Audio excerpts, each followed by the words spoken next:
Good morning, and thank you so much for having us here today. When Al and I got the call from Linda Cavioli, we were thrilled. I mean, who couldn't be thrilled to get a call from Linda Cavioli? We were really thrilled and excited to be honored with the Great Guys Award.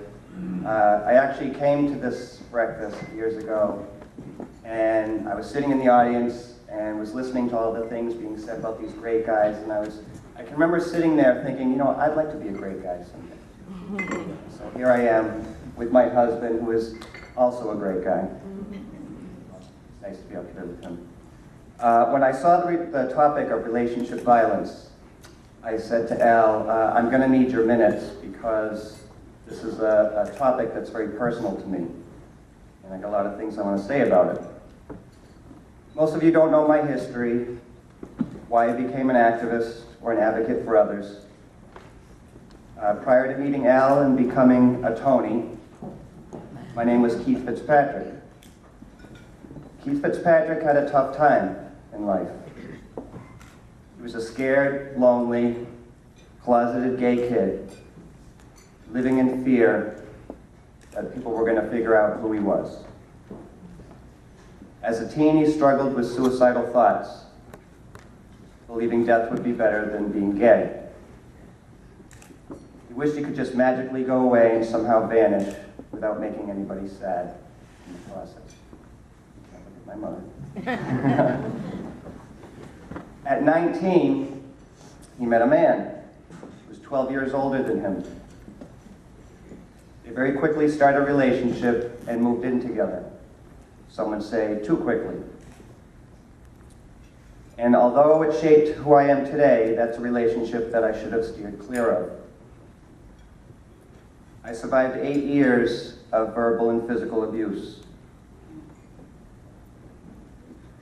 And at times that escalated to the point where I feared for my own safety and for my own survival. I've been that person with hands locked around my throat, being choked up against a wall. I've been that person forced into situations I didn't want to be in. I've been that person scrambling across the kitchen floor, trying to get to the phone and call for help, only to have the phone ripped out of the wall before I could do so. There are times that I thought, this person can actually kill me. And in the end, he told me as much. So after 8 years, I realized I was strong enough to do something about this. And I told him I was leaving. He told me that he was going to buy a gun, and he was going to kill me and kill himself, and that he had been holding a gun earlier that day. My response, I said, then you better hurry up and aim right, because no matter what you do or what you say, I'm not staying. And as he punched a hole in the wall, I ran out the door, and I never looked back. So when you talk about relationship violence, I get it. I've lived it, and I get it. It's very real, and the work that you're doing at the YWCA and Daybreak is incredibly important.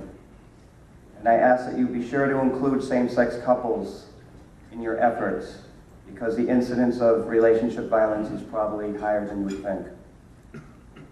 It's an abuse of power and manipulation through force and aggression, and it doesn't matter if it's a man and a woman, or two women, or two men.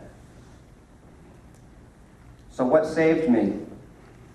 For one, I'm a male. I was able to fight back, and I fought back hard.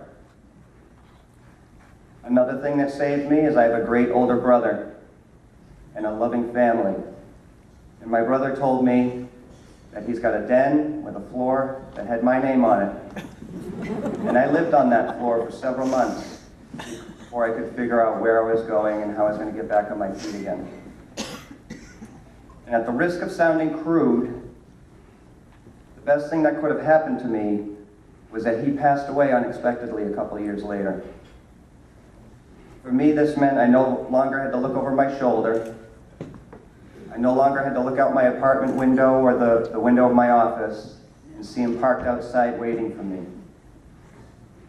I no longer had to freeze or cringe every time I saw a Ford Expedition driving in my direction.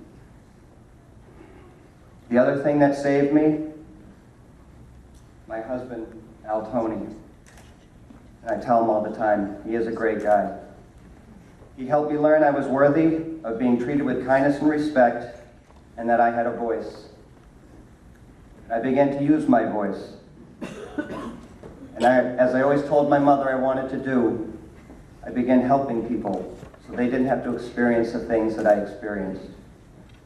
Help others find their voice and learn that they too were worthy of kindness and equality and respect, whether it's from a partner or from the public. People have said to us over the years, well, everything comes so easy to you guys. I assure you that's not the case. Al and I work very, very hard. We put 200% into everything that we do, and it is yet to be easy. When you put yourself out there like Al and I do, the results aren't always favorable or enjoyable. Being honored for what we do and for what we believe is doing the right thing by an organization that we feel is doing the right thing only makes us feel even more that we are doing the right thing. We share a common mission with the YWCA and Daybreak at AKT2vists. It's eliminating racism, empowering not only women but all people, promoting peace, justice, freedom, and dignity for all. And I would only add to that fairness, kindness, and equality. For Al and I, injustice against anyone is an injustice against everyone. And that's why we do the work we do, to make sure everybody's getting a fair share. Thank you so much.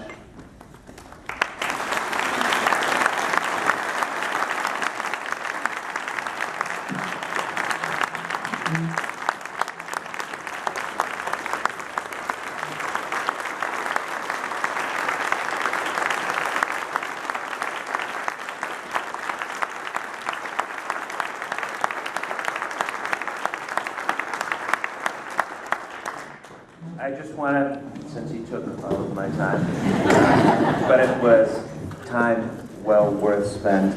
I just wanted to say that, again, it's a pleasure to be honored here today. We're not here by accident. I think we learn from others, and for myself, I learned from my family.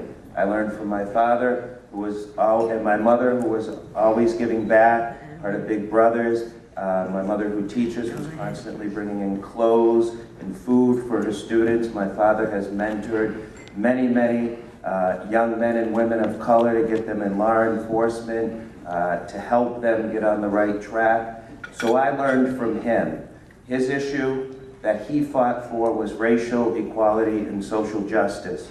Our issue and my issue was around gay, lesbian, bisexual, transgender rights and equality for all.